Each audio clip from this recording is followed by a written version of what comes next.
Aujourd'hui, il revient sur cette histoire, pour éclairer une nouvelle génération et leur dire, ne méprisez pas les petits commencements. Derrière chaque victoire, il y a un combat. Et aujourd'hui, nous n'allons pas seulement prendre nos chaises et déménager. On ne peut pas faire ça. On doit remercier le Seigneur pour tout ce qu'il a fait. Depuis le début. Pour ceux qui ne savent pas, qui sont venus dans cette église-là, cette église vient de très très loin. J'aurai un jour le temps de mettre les photos de l'évolution de cette église. On a commencé avec 3 personnes.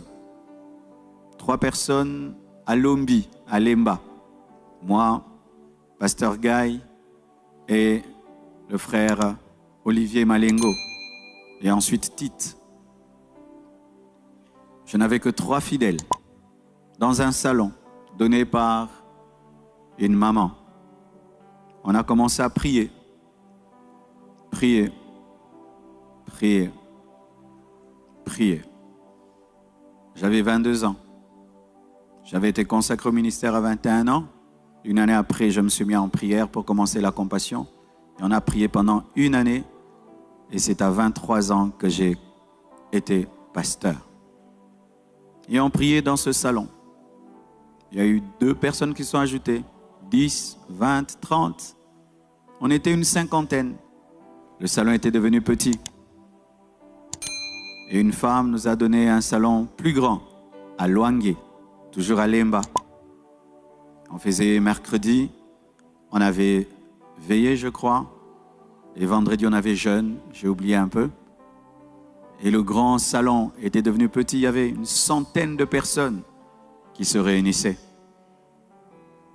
Et puis Dieu m'a dit, ils sont trop nombreux pour commencer avec l'église. J'ai dit, comment? Ils sont trop nombreux. Faites un jeûne qui va faire fuir les faibles, qui va chasser les faibles, ceux qui viennent dans l'émotion. Et on a fait un jeûne de 7 jours. On ne prenait que du jus. Et là, les 100 personnes ont été réduites à 30 personnes. Et puis Dieu a fait grâce, on cotisait. On a trouvé une parcelle à Salongo, à Bachi. Un mercredi, on a placé une 30aine de chaises en plastique.